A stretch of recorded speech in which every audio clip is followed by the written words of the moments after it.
very much, Henry. Um, yes, I have been here for over 5 years, and I remember how China was before COVID and how things changed with COVID.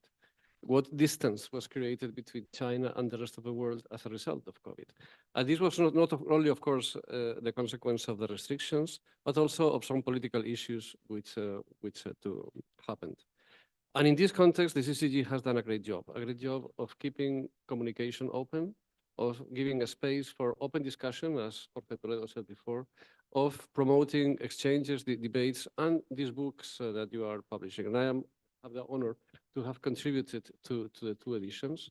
And in this last edition, I tried to analyze, to the extent it was possible, some of these issues which have contributed to create distance between China and Europe, in particular, Spain and Europe.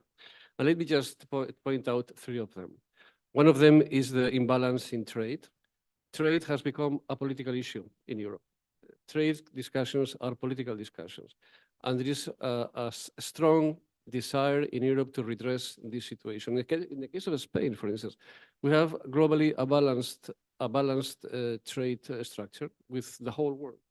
With China, we buy 6 times more than what we sell. And this is not because our products are not competitive, but because there are many barriers to the entrance to the Chinese market. So in this case, what we expect is concrete measures, not just nice words. We have had a lot of nice words, but very few concrete measures. So this has created a certain distance between China and Europe. The second issue, of course, is Ukraine. As Hannes said, I don't think in China there is a clear awareness of how existential this issue is for Europe. We have been asking the Chinese to exercise their influence to try to stop this war of aggression, but with very limited effect. But China, is not any country. It's a country with a very special relationship with Russia.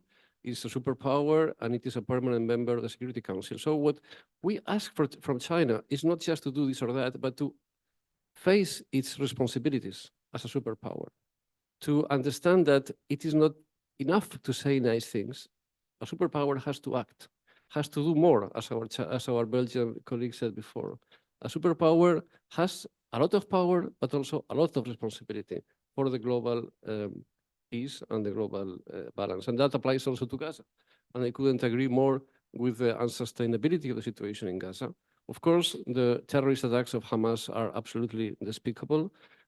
Hamas has to release all the hostages, but it is not acceptable. The number of civilian casualties is totally unacceptable.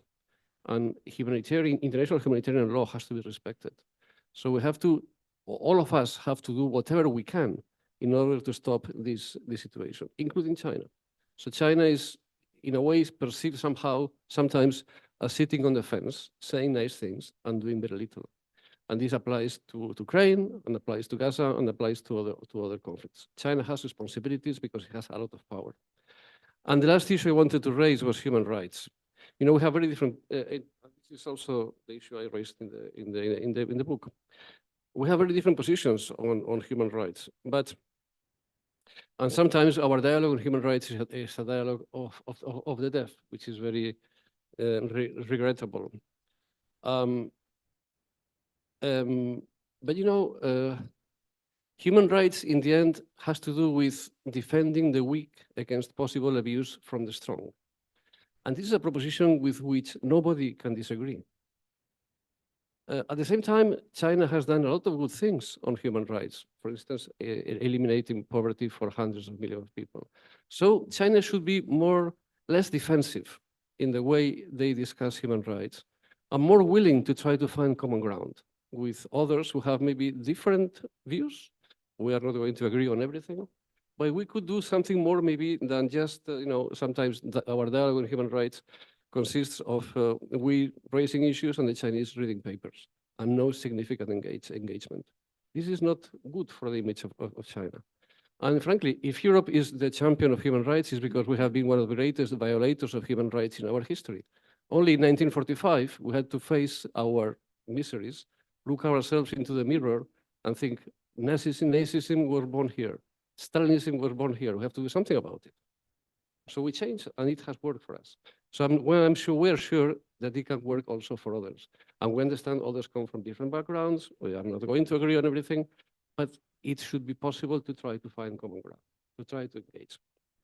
And about these issues, I wrote my piece, and the piece was completely accepted, and all these ideas were included in my piece. So I think this is something extraordinary for a Chinese publication, and I want to thank you very much for that, and to commend you to continue with this very good work. Thank you. Okay, thank you.